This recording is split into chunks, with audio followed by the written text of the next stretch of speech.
Good morning, my dear boys and girls. Today we are moving to a fast revision of chapter 2, 3, 4, 10, and 17. Come to chapter number 2, Cultural Heritage of India, Traditional Handicraft and Fine Arts. Here we have discussed about genetic in different topics. One is genetic inheritance. A child inherits physical and mental characteristics from parents by birth is known as genetic inheritance.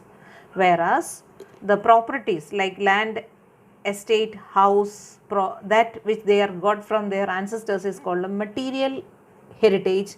At the same time, whatever man obtains or creates with his intellect and skill is known as cultural heritage. Then we discussed about art of Indian artisans.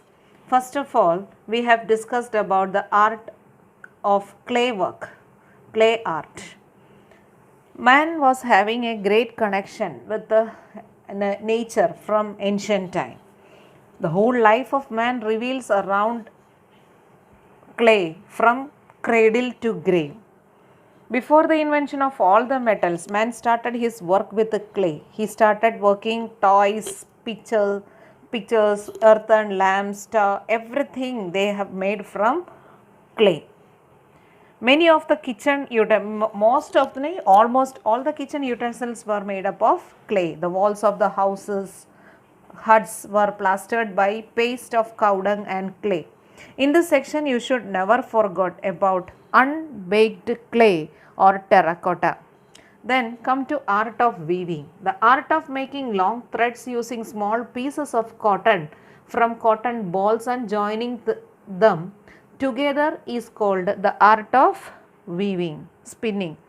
Now about hand weaving. See, come to hand weaving. Since ancient time, India was famous for its hand weaving. Especially for examples we are having, that is of the fine muslin of Dhaka. Then we are having carpets or the galicha of many places, especially Kashmir.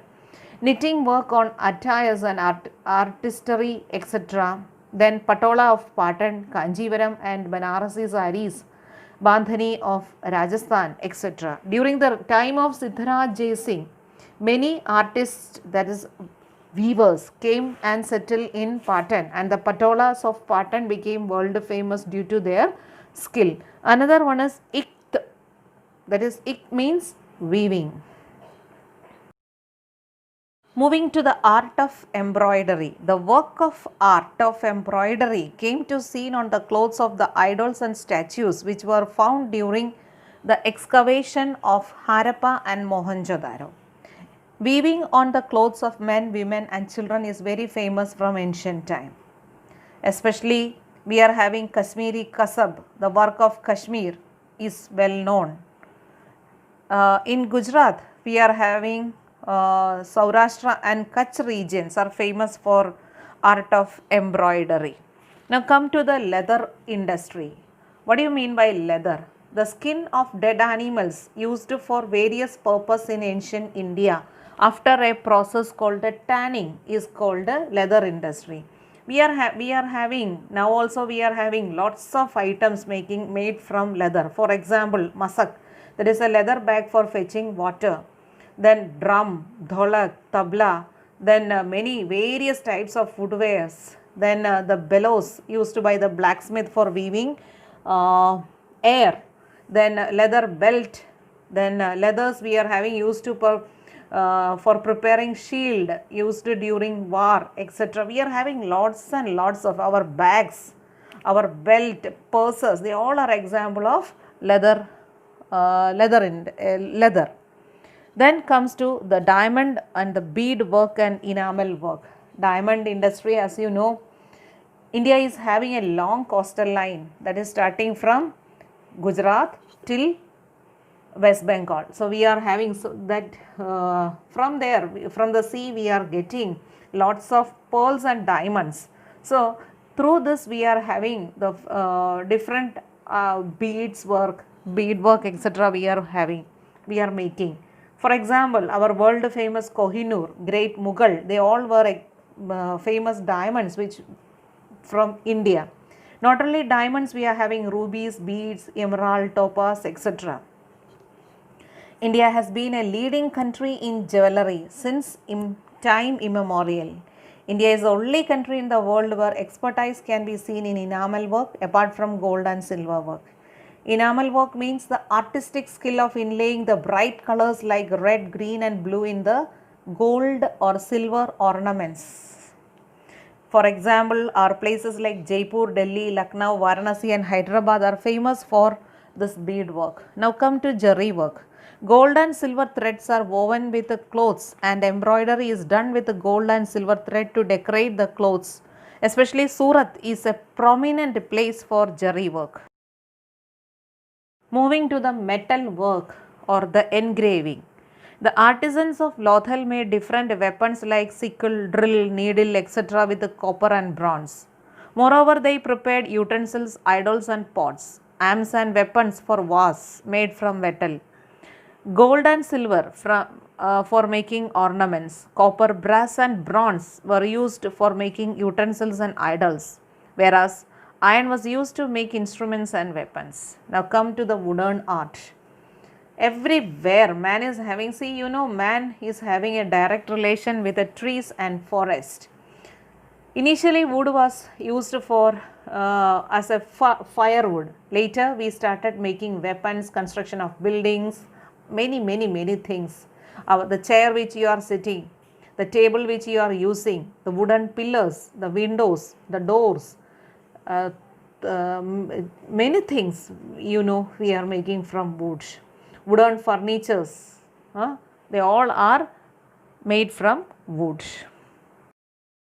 Inlay work. Indian kings, emperors, rulers, royal people of that time, etc. used to wear ornaments as necklaces, bracelets, crown, ring, nose ring, studded with the precious gems like diamonds, pearls, rubies, etc. Bikaner area of Rajasthan is more popular for inlay ornaments. Now come to akik work. Akik is a kind of precious stone, especially found in the valley areas of the river. It is chiefly chalcedonic mixed with a silica, blue or white stone. This is a main stone with a semi-transparent quality and beautiful red in color. In Gujarat, we are having various stones available in big and small sizes at Ahmedabad, Ranpur and in Surat. Then come to painting. Painting is the foremost one in the in all the arts. What do you mean by painting, or what define painting? Painting is an art which can be expressed through lines and colors. The main aim of this art is to express emotions by imitating the animate and inanimate objects of nature through lines and colors. We are having evidence of Indian art of painting from the remains of the 5,000-year-old Harappan culture. Now also we are having great paintings. We are having lots of examples from our old works. For example, our Ajanta and Ellora caves. There is incomparable specimen of such paintings. Now come to the fine arts of India. Fine arts means singing, playing, dancing, performing roles of different characters. They all are unique feature of Indian culture. See, first of all we will discuss about music. Indian music can be mainly divided into two parts, that is classical music and folk music. There are 5 main ragas in classical music, out of which the introduction of 3, that is Sangeet Makarkant, Sangeet Ratnagar and Sangeet Parijat. Another famous character during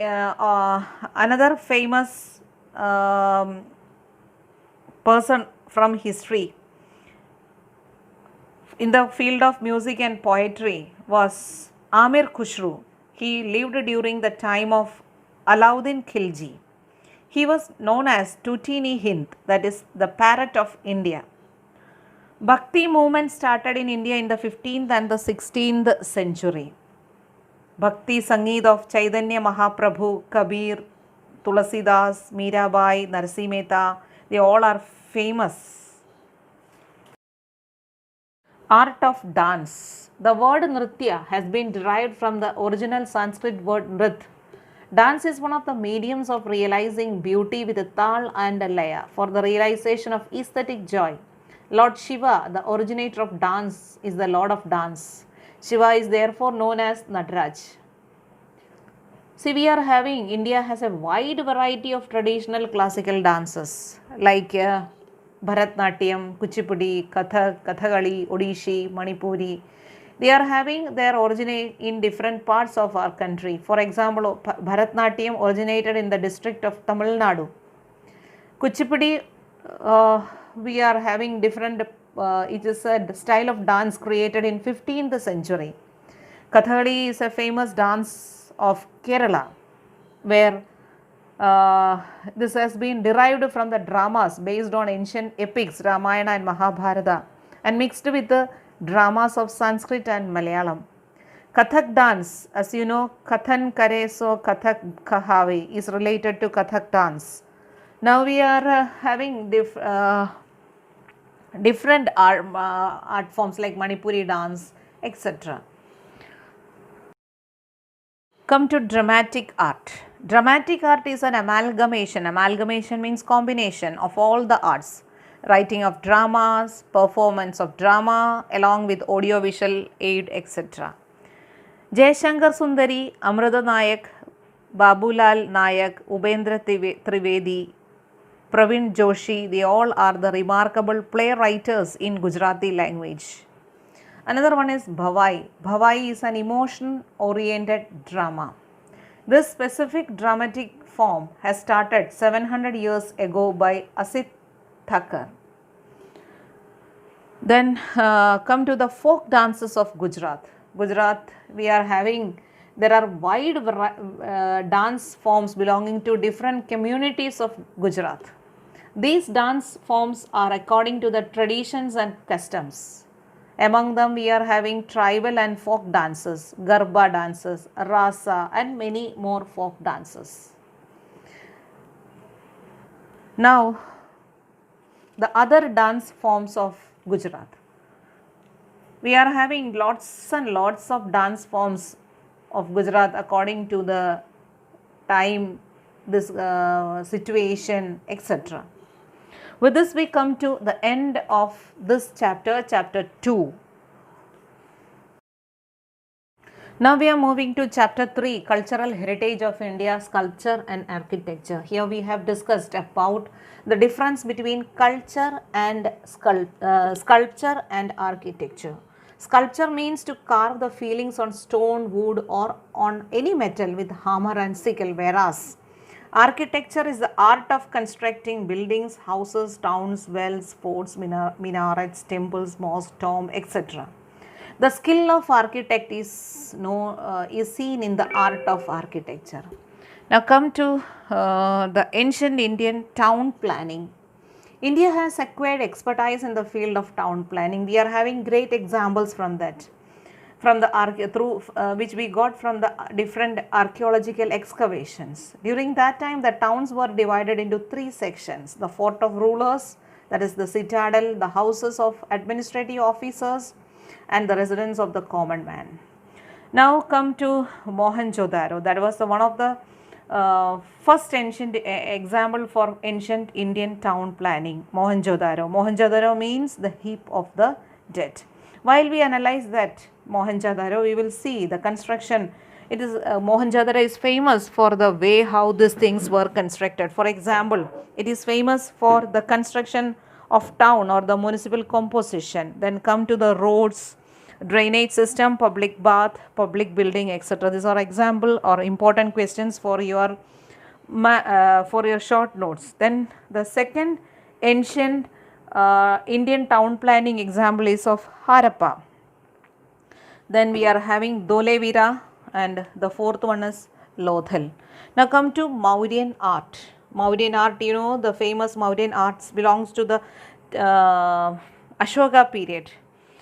First one is Stupa. It is an oval shaped construction under which the remains of Lord Buddha's body were kept. For example, we are having 5 famous stupas of King Ashoka's time. That is Stupa of Sanji, Sarnath, Birat, Nandangarh and stupa of Devangini Muri in Gujarat. Other than this, we are having lots and lots of chaityas, viharas, mats were constructed during the period of King Ashoka. This time is also known as the golden period of prosperity for Buddhist religion and the age of sculpture. Now we are moving to the pillar inscriptions. Stone inscriptions were made from a single rock. We are having examples of that in Ambala, Meerut, Allahabad, Sarnath, Sanchi, Kashi, etc. They have written in Brahmi script, that is the speciality of that. Now come to pillar at Sarnath. Sarnath pillar is the best specimen of sculpture. This pillar has having 4 lines facing 4 direction. This apart from this, we are having elephant, horse, bullock. This chakra has been placed in the national flag of Republic India. Now come to the stone inscriptions.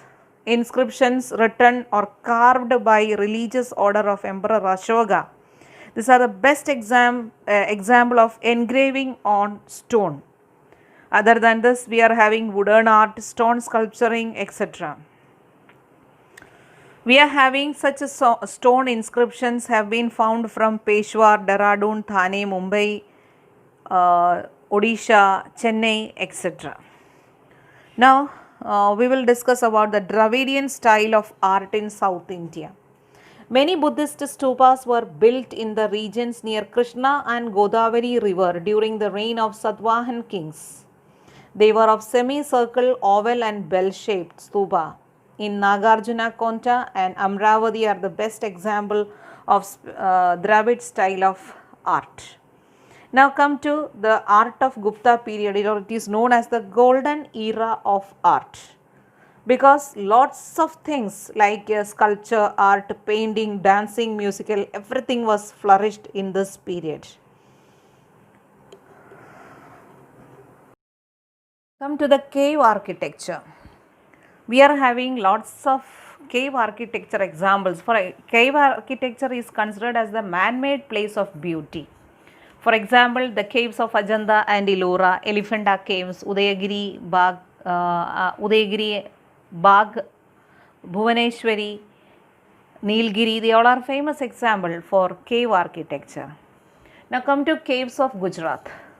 At different places of Gujarat, we are having different caves, example for cave architecture. For example, the caves at Junagadh, Khambaleda cave, Talaja cave, Sana cave, etc. we are having. Then come to the temple architecture. Many famous temple architecture are seen at high pedestal and pinnacle with a ladder. For example, the chariot temple of South India. It is an unique feature of Pallava age. Then architecture of Gopuram. This is the construction of temples gained momentum due to the encouragement of Pandya rulers of South India. The Sun temple of Konark in Odisha is famous form of chariot temple. Then Brihadeshwara temple of Tanjavur is an example for 13-storied Gopuram. Meenakshi temple of Madurai is another example for Gopuram. Then the Jain temples or Dirasars, they are famous for at various places in India. At various places in India, we are having lots of temples. For example, the Dilwara temple of Mount Abu is a best example for temple architecture, Jain temple architecture. Come to Gujarat, we are having Sun temple of Modhera of Mehsana district is another example, which was built during the time of Solanki king Bhimdev I. Now we will discuss about the medieval architecture or architecture of from 5th to 15th century. The architecture of mosque, minaret, royal palaces, bridges, etc. are seen in medieval architecture. Then architecture of Gujarat. We are having lots of temples, mosques, Jain temples, stepwells of Gujarat. All are famous for the architecture of Gujarat. With this, we come to the end of chapter 3. Moving to chapter 4, Literary Heritage of India. From ancient time onwards, Indian literature is known for its diversity and uniqueness. Indian scholars divided ancient Indian literature into Vedic and classic literature. Other than this, we are having some folk literatures also. Let us discuss about the language and literature. India's most ancient script is known as the Harappan civilization. Maharshi Panini was a great Sanskrit grammarian. Ashtadhyay, the book on Sanskrit grammar of the 4th century. Now also, Sanskrit scholars are considering this book as the first book for reference. Sanskrit was considered to be the language of Aryans, the language of sages, the language of scholars. Moving to ancient Indian literature. Ancient Indian literature is famous for its Vedas. Veda means knowledge. We are having 4 Vedas: Rig Veda, Samveda, Yajurveda and Atharva Veda. The most ancient book of Indian literature is Rig Veda, which consists of 1028 verses. Then Samveda, it is composed to focus on the process of recitation of Vedas. Yajurveda is the Veda of yajnas and Atharva Veda is the various type of rituals and sanskaras are described there. Now while discussing about Upanishads, Upanishad literature gives us a vivid description and analysis of the beginning of the universe, the mysteries of life, death, materialistic and spiritual world, etc. Brahminical literature or the many Brahminical epics were composed to understand the meaning of Vedic literature. Here we are having Aryankas. Aryans used to spend their last phase of life in Aryankas.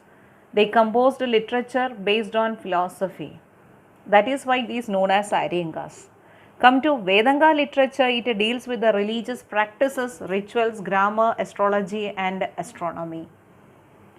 Then the Ramayana and Mahabharata, the great Indian epics, it's describing the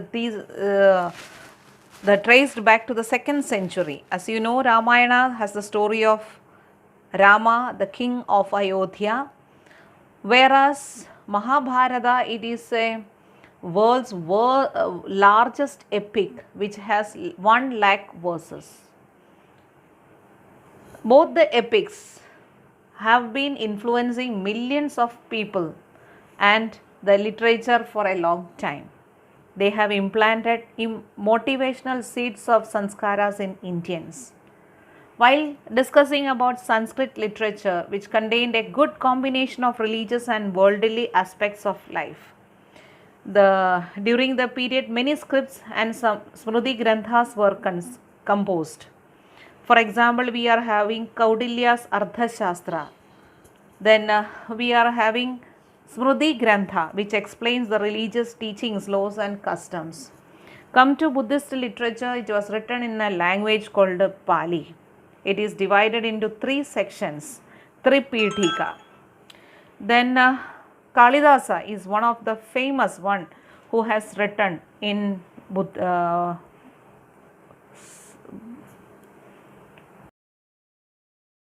Come to Gujarati language. Gujarati language, we are having the heritage of Gujarati literature was made prosperous by literary contribution of Narsi Mehta, Mirabai, Dayaram Akho, Premchand, Pritham, there etc. etc. These all scholars have enriched Gujarati literature with their work.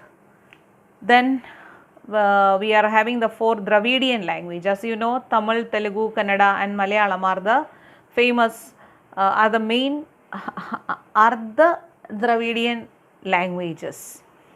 Then medieval literature, the biggest and the most important topic. Here we have discussed about the medieval with the beginning with the Sanskrit literature. Here we are having Somdeva's Katha Sagarida Sagar and Kalhana's Rajatarangani.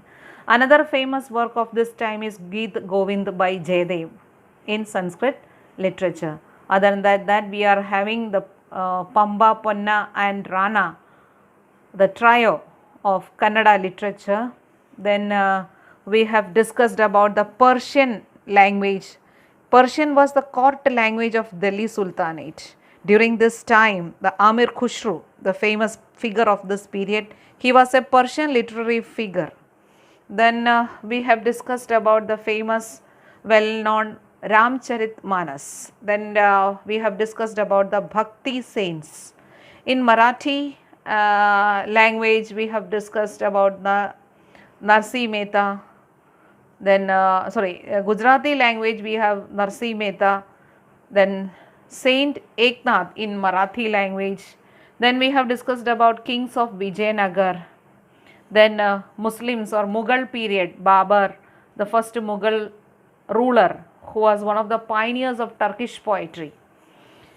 Then Bahadur Shah Safar also was a notable Urdu poet.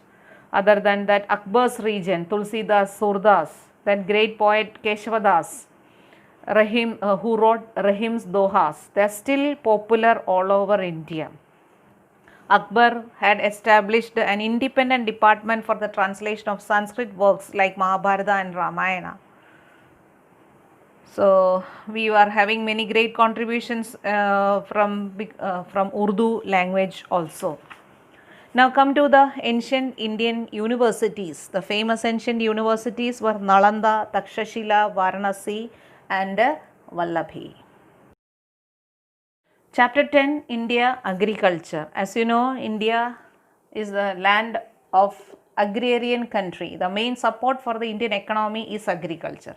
About 60% of the people are engaged in agriculture. India ranks second in the world in agrarian production. Here we are having six types of farming on the basis of irrigation method, farm outputs, economic returns, etc. We have classified into subsistence farming, dry farming, wet farming, shifting or zoom farming, plantation agriculture and intensive farming. Coming to farming methods, we are having three main type of farming: organic, sustainable and mixed farming. Now about the agricultural products of our country, according to the seasons, our agricultural crops have been divided into three categories, that is kharif crop, rabi seeds crops and zaid crops. Now major agricultural crops, it is very difficult for us to explain very fastly, so I have kept one chart down here. Just go through it.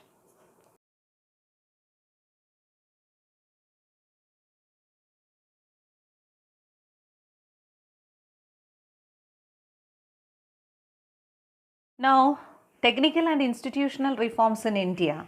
We are having two type of reforms, that is technical reforms and institutional reforms. Under this, you never forget the topic green revolution. Sudden development in the field of agricultural production is called a green revolution. Now the role of agriculture in Indian economy and impact of globalization on Indian agriculture.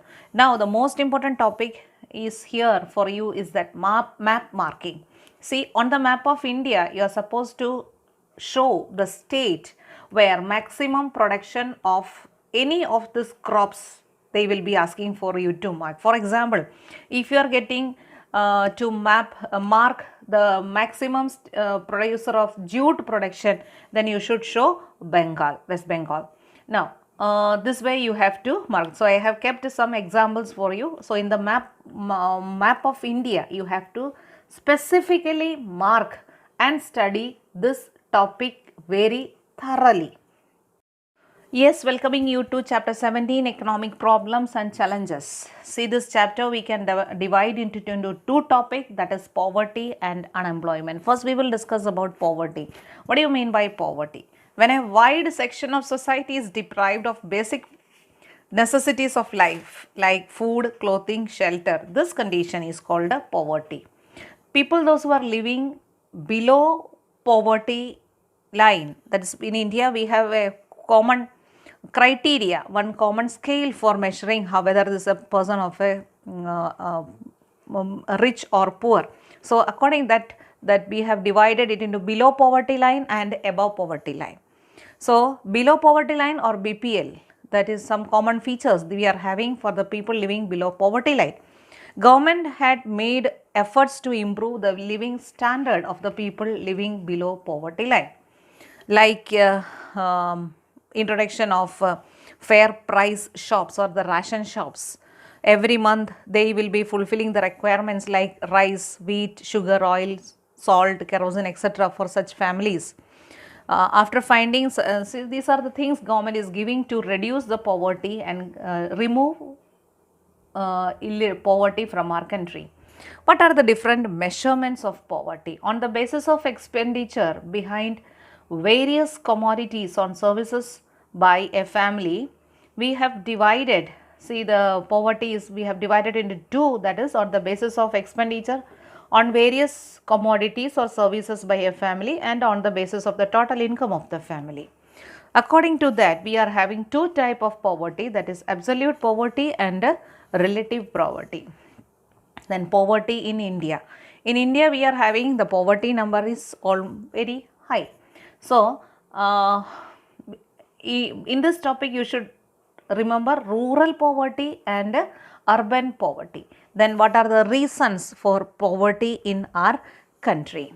We are having lots of problem like lack of alternative employment, part for farming due to illiteracy, production of cash crops was encouraged while production of edible crops were reduced.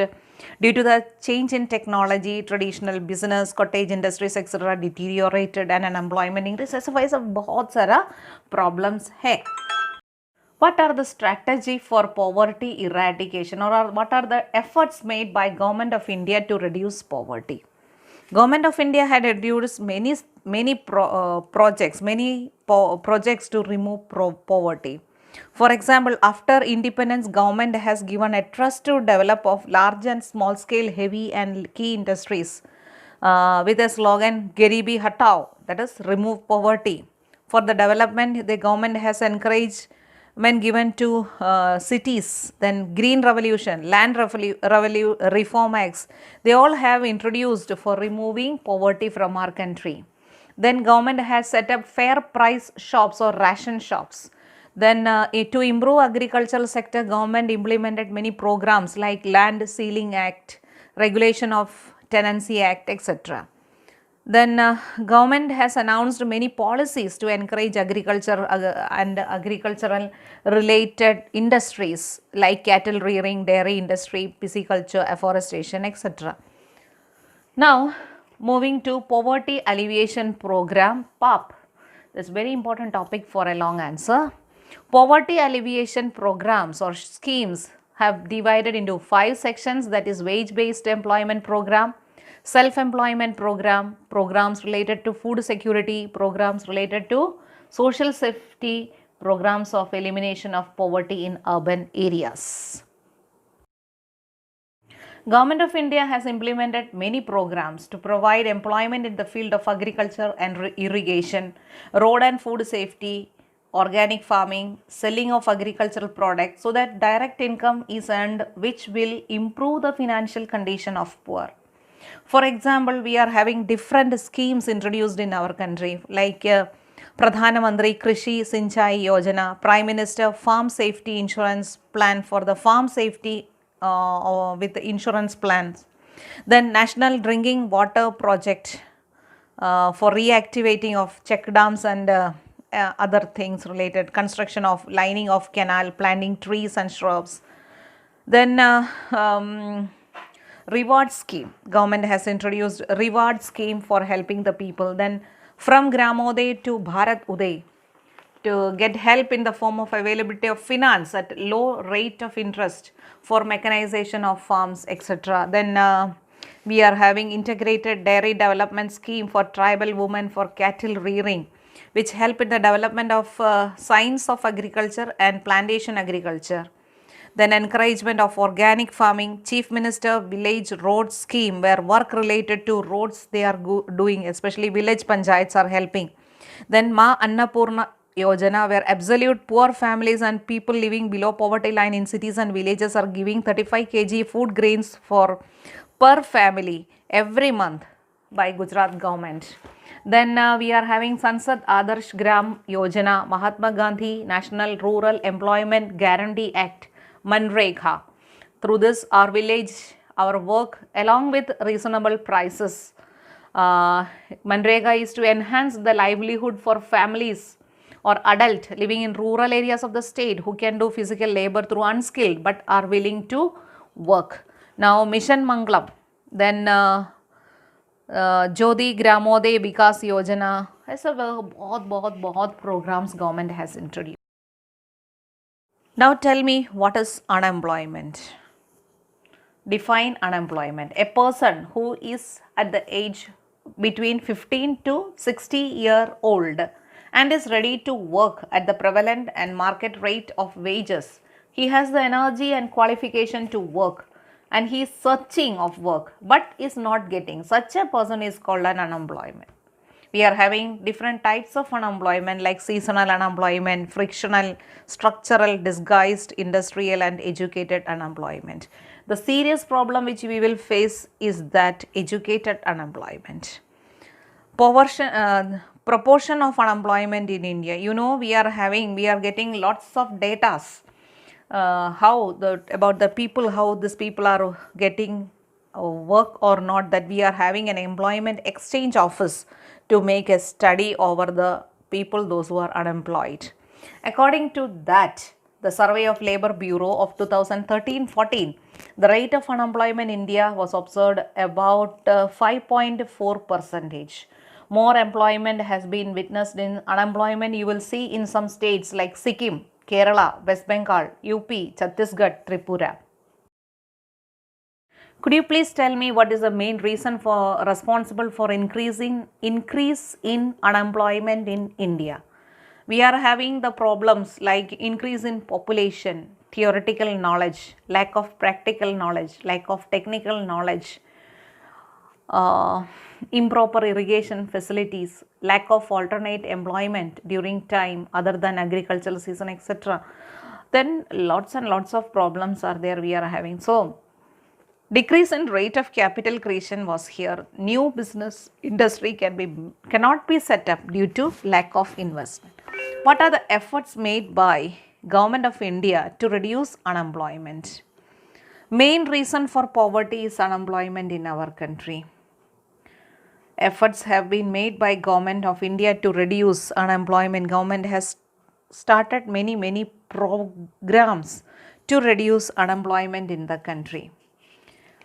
Have you heard about employment exchange centers where you can register your name to find out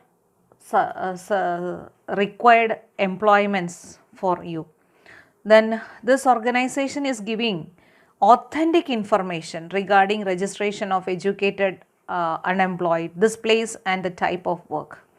At the same time, government is providing sufficient informations through magazines like Rozar Karkidi, employment news we are having. At the same time, we are having a helpline to provide free services through model career centers and helplines. Have you heard about world labor market? The nations of the world exchanging laborers for employment, trade and commerce is called world employment markets. Then we will think about the movement, that is international labor mobility, that is movement of skilled or unskilled people from one part of the country to another place of country, or inside or outside, inside the country or outside the country. So we can define that as migration. When a person moving from one place of country to another place of the country is called internal migration, and if a person moving from one country to another country for job opportunities or better living conditions, that is called international migration. So we are having two types of migration, that is internal migration and international migration. At the same time, you should think one more word here, that is brain drain. When highly qualified people moving to other country, their energy, that is their brain energy, is utilized by other countries, and we are losing, the country is losing that ability of the brain, and they are giving their service to other country, that is brain drain. With this we come to the end of this revision section. I hope you got a clear idea.